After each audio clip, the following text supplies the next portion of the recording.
Welcome back, everyone, to another episode of Innovation Alley. We're your hosts. I'm TowelManPurple, And I have work in a few hours. and that's Bjorn. And believe it or not, this is part of his job. So, what we're going to go over today is Amber Sapphire. We have our own takes on these decks, but before we kick it off, like I typically go over, if you haven't subbed to the channel already, please go ahead and hit that bell notification right below to stay up to date on all of our new content. Which is 2 Innovation Alley every week. Okay? 2 Innovation Alley every week. Don't miss it. And that is Bjorn Punzel with the truest word spoken out there. All right. So today, Bjorn is actually going to start us off with his Swedish Mufasa list. Take us away. Yeah, so Blue Mufasa has been requested by, I believe, several people in the comments down below. If you want to see any of your ideas come to life, just leave a comment. It's that simple.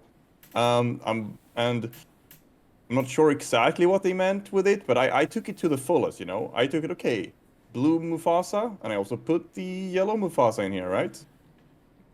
Check. It's double Mufasa all the way. And I think it's very fun. I like it a lot. And let's start from the top. All right. Right, so we have King Candy, and he's there because we have the shift line. Yep. It's a We one shift drop into goon. the big King Candy. And then Kit Cloud Kicker, bit of the same thing. It shifts into the big Kit Cloud Kicker, but also it's a good finisher because it has ward. So even though he only quests for 1, let's say you have 19 lore, you only need 1 more. You play Kit Cloud Kicker, and they can't do anything about it because he has ward. They can't use Storm Rage on, they can't use Medusa, nothing. Just, I mean, they gotta have like Grab Your Sword or Big Caesar or something. Get rid of him. Yep. Outside of that, there's not super many good 1-drops. Daisy is, of course, a really great 1-drop, but sadly, I had so many uninkables in other places that I couldn't put Daisy here.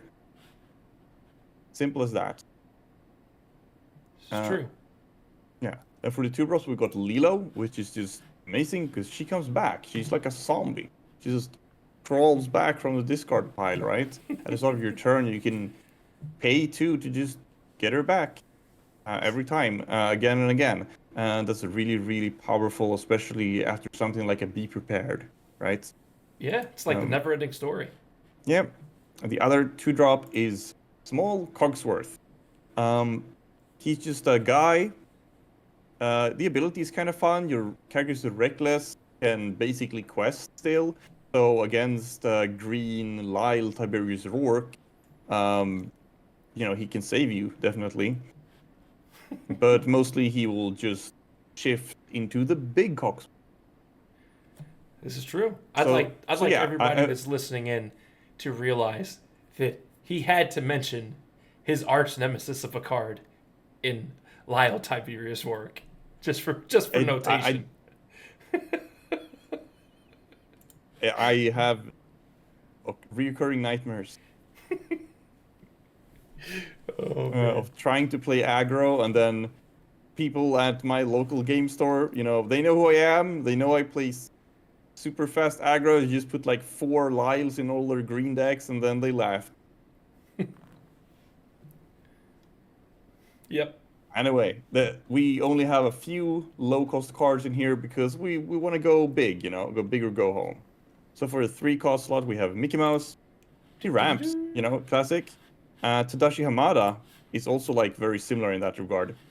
But instead of getting ink when you play him, instead you get 2 ink when he is banished. So Mickey and Tadashi Hamada, they are useful in very different circumstances.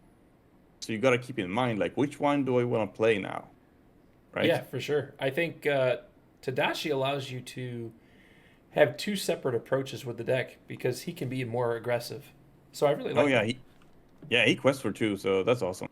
We got Rapunzel, just draw some cards, and then we got a lot of big cards on 5 and up. Of course, the Mufasa, Betrayed Leader, when he disappears, another character appears in his place, and we have a lot of big characters, so he's gonna get us something good probably.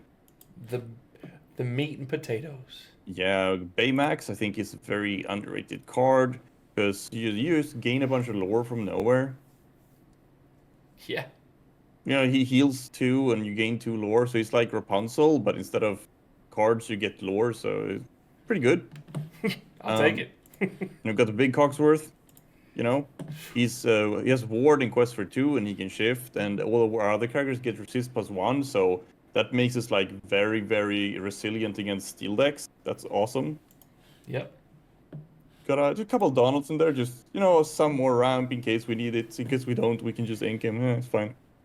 We got the big King Candy because we got the small King Candy. When we shift him, we get to draw 2 cards and then put 1 card on the bottom of our deck. So basically, we get to look at 2 cards and pick which one we want, or if we already have a card in our hand that we are like, I don't want this, or I have too many uninkables, just put one of them on the bottom.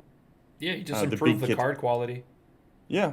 Got the big Kit Cloud Kicker, which is just it has Ward in Quest for 3, so that's like absolutely freaking awesome, right? It just gains you so much lore towards the end of the game suddenly, or you can shift in for 3. Like, on a previous turn you play I have 1 ink left over, let's play the small Kit Cloud Kicker, which also has Ward, right? So they can't remove it, and then next turn you just shift this guy in and Quest for 3 out of nowhere. So that's awesome. Cusco can remove an item or location, which is great because there's a lot of those running around. So we have a couple of Cuscos, just for the option to remove a pesky item or location. And I guess you can also give resist if you have ink left over. Yeah, but that gives resist to the whole team. I think that ability is shockingly, we already have shockingly good. We already have Cogsworth though. I don't know. Yeah, I would probably just use Cogsworth. Of course. If I have him. And then we got the couple of Surfer Stitches. If you have 2 other characters, he draws 2 cards, and I think it's likely we will have, but otherwise he's still like a 4/8 at Quest for 2, so that's really good. Like, if he flips off of Mufasa, you will never complain about it. Right. And we have 4 Hades. 4 blue Hades. Like, I just think it's such a strong card. But this is our only, like, removal in the deck, right? If we want to get rid of a character, Hades is the only way to do it. That's why you have 4 of him, and honestly, he does a great job of it. Like, because we run a Mufasa deck, we don't want to have any actions or items, really. We just want to have characters. And Hades is the best character removal there is. He's a character who also is removable. That's very hard to come by. Yep. And then to top it off, we, of course, have Sapphire Mufasa. 4/9. Quest for 4. When you play this character, exert all cards in your inkwell, then return 2 cards at random from your inkwell to your hand. So, yeah, you lose 2 ink, but you also get to draw 2 cards, which is kind of fire. Whenever this character quests, ready all cards in your inkwell. So the next turn, you get to play so many cards, right? That's for sure. So he's really cool. The only thing is, like, if you play an early Amber Mufasa, and then that Mufasa flips the Sapphire Mufasa, then you go down kind of low in ink at like early stages of the game, and that's not very fun. But then you'll have a really big quester on the board still, so I don't know. You tell me. Well, it looks actually pretty fantastic. Everything from the beginning, like your early game cards, your 1-drops, they both have shift lines. So does the Cogsworth at the 2-drop. Yeah, and the Leela doesn't have shift, but she comes back from a discard pile. So like it's like slim but very effective bottom line. Then we got some ramp, and then we just got the big boys. Right. That's the idea of the deck. So basically, you play big boys, you flip big boys, be Mufasa, and you just have a good time. There you have it, the Swedish Mufasa. Swedish Mufasa. Well, thank you, Bjorn. That's awesome. Guys, give it a try. It looks amazing. Now, we're going to take you to the other side of town, where I have concocted Amber, Sapphire, go Brrr. So That's I have to say that's a great name. I approve of the name. so we Does it go have Burr though? we have quite a few different options in this deck. Okay. So we're going to start off with 4 Daisy Duck. You know, that is our turn 1 2-quester, 1/4. It's great against Steel. Obviously, it does trigger for your opponent, potentially can give them some card advantage, but the trade-off there is allowing you to be extremely aggressive with the card, right? Then we have 1-drop Kita.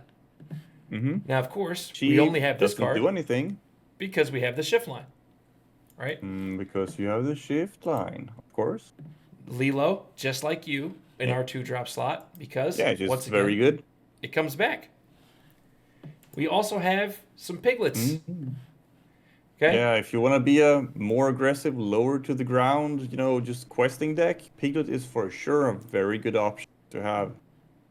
Absolutely. And then we have some what is this copies card? of Oswald. So Oswald says, during your turn, whenever a card is put into your inkwell, you may reveal the top card of your deck. If it's an item, you may play that item for free, and it enters play exerted.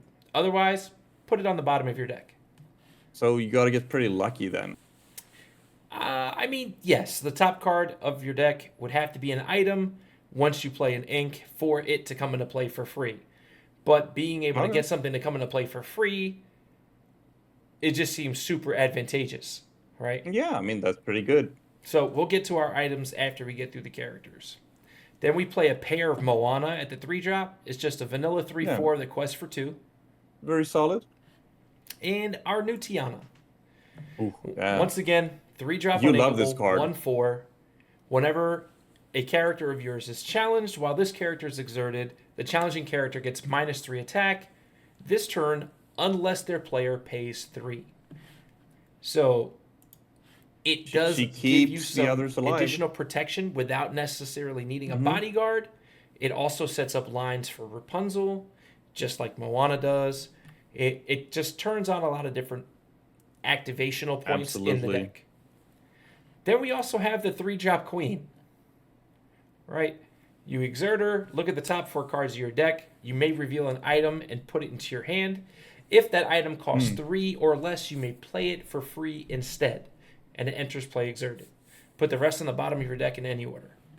All right, so again, you still have to be a little bit lucky because 4 cards aren't super much, but I see where it's going. Yes. And then for Rapunzel, of course, we need more draw cards, right? And we love drawing cards. So 4-cost Rapunzel, staple since set 1, if it's an Amber. And we also play Hiram. So another great draw engine that has been in every deck that plays blue for the most part. Rightfully so. The card's insane. All right. Then we get to the Shift Kita. 5-drop. Shifts for 3. 3/5, quest for 2. When you play this character, all characters get -3 until the start of your next turn. So, probably not the greatest card to go against an opposing Big Sisu or an Under the Sea style deck. But against these character-oriented decks, kind of like Engaged with Steel, it is really good. And making them have to have an action to take out some of your characters because their characters will probably not be statted enough to do so.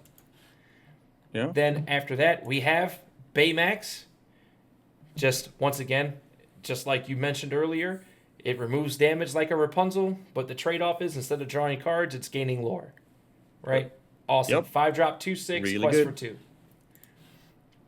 Then we have 2 Ariel, the Treasure Collector. It's a 6-cost uninkable 3/4 quest for 3 with ward. While you have more items in play than each opponent, this character gets +2 lore pips, meaning it would be able to quest for 5.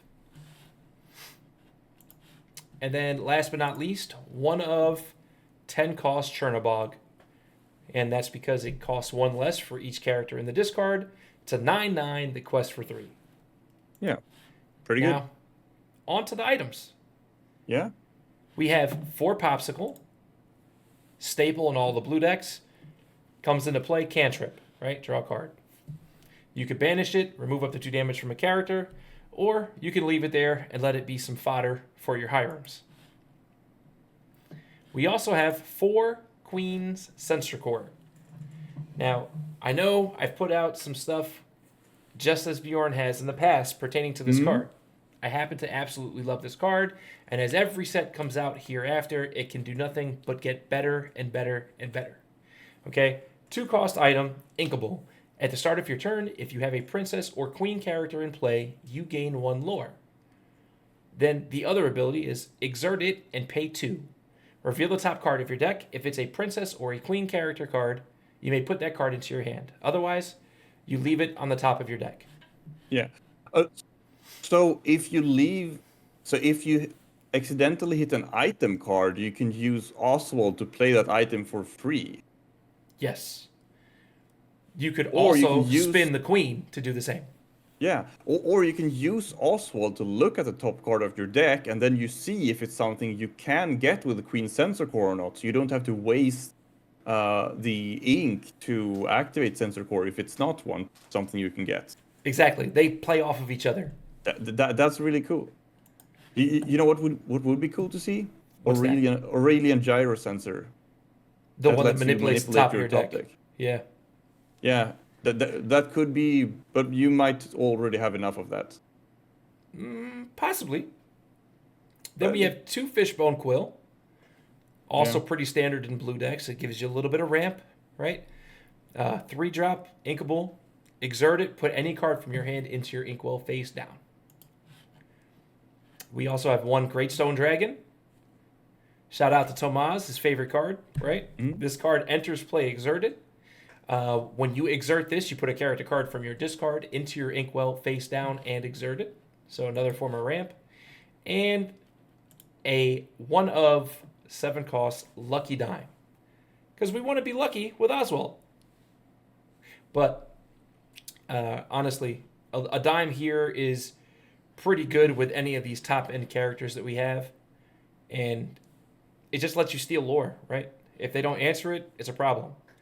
So, last cards on the deck, or in the deck, 2 McDuck Manor. 4 cost, 9 willpower. It's a really good card. 2 Quester, every turn. 9 willpower. I mean, it's so annoying. Like, it has to be answered immediately. It's very... It throws people off when you just put this down. It's gonna throw them off, sure. Yeah, you see the wall around McDuck Manor here, right? Those walls are thick. That's why it's got a 9 willpower, okay? Yeah. Now, that will round off the 60 cards for this deck. All right? So, and the reason it goes Brrr is we are questing for a lot in this deck. You are. We are doing the most in that category, respectfully. So, please, give these decks a try and let us know what you think. They are in the comments below. Yes, in the comments below. Make sure you let us know what you think, how you feel, questions, concerns, ideas, anything would be much appreciated. Even if it's for a video to put out in the future, we greatly appreciate you, as always. So please go ahead, like and comment below with all that information. And until the next one, you guys have a great one.